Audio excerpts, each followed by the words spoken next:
Hi everyone, I'm Chris. Today I'm here to show you how to work the diagonal basket weave stitch. It's a really fun stitch that adds a great texture to things. It's a nice thick fabric. It's a little bit tricky, so I want to give you some tips and tricks. Grab your yarn and your needles and come join me.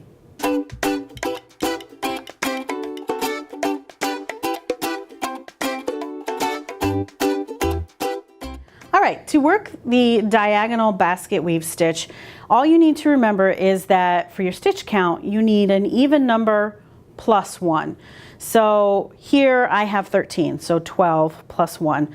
It's just a nice size to show you what's happening. And for your first row, which is your right side row, what you're going to do is hold your yarn to the back, and we're going to slip 1 stitch as if to knit and 1 stitch as to purl. Okay? All of this is with my yarn in the back. Now we're going to be working into the back loop of our stitches here. And to do that, you're going to keep your yarn in the back, and we're going to work here. And in order to get that fun crisscrossing pattern that is in the diagonal basket weave stitch, we are going to start by working the second stitch on our left hand needle. So here's our first stitch, here's our second stitch, but we're going to knit into the back loop of the second stitch. Okay, so I've yarned over and I'm going to pull it through. It gets a little tricky because you're working that second stitch, and the first row is often a little hard because everything's tight from that cast on. So if you need to, make sure you just give yourself a lot of slack, okay? Then we're going to go back to that first stitch. We haven't slipped anything off yet. I'm going to go back to that first stitch and knit through the back loop of that one. And what I do is I tend to hold that first one that we worked, that second stitch on our needle, I tend to hold it back, and that helps keep everything out of the way. All right, so now I have worked 2 new stitches. You can see them here on my right hand needle. We're going to slide that first stitch and that second stitch off the left hand needle. And then we're going to go to the next set of 2 stitches and repeat the process. So into the second stitch on the needle, into the back loop we're going to knit. All right, and I'm kind of giving myself a lot of slack there, so I've got some room to work. I'm holding that stitch out of the way, and then I'm going to the first stitch. All right, there we go.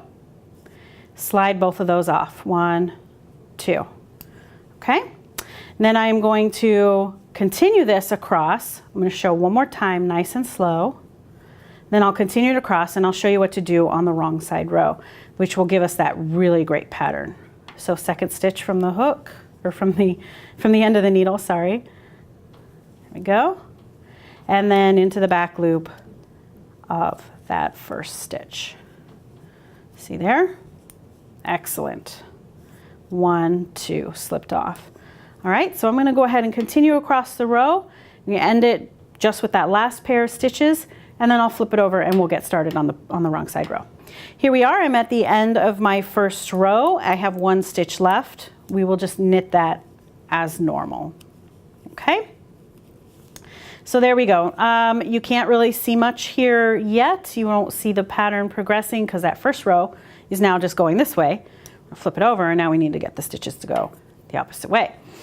And to do that, what we're going to do is we're going to hold our yarn in the back, just like we did previously, and we're going to slip 2 stitches as if to purl.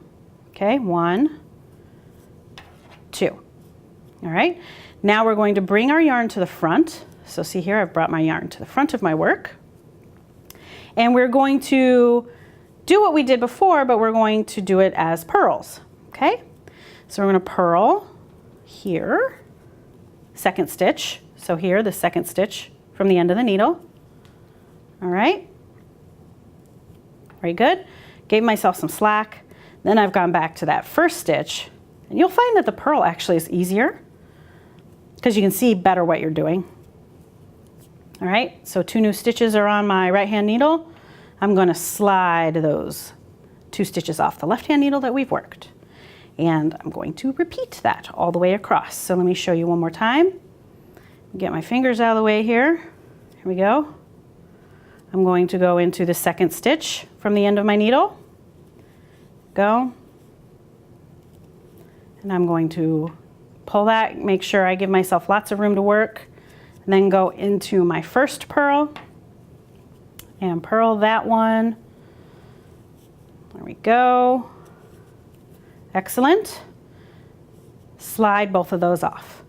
So I will continue that all the way down and then do a couple more rows so you can really see the pattern, and you'll also get to the end, purl that stitch as normal. It's the last one. So let me go ahead and do these, do a couple more rows, and I'll show you what this looks like.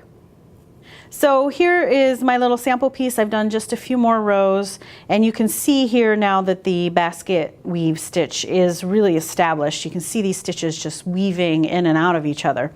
And you can see it's a nice dense fabric. I did use quite a thick yarn so that you could really see what I was doing, but it does make a nice dense fabric.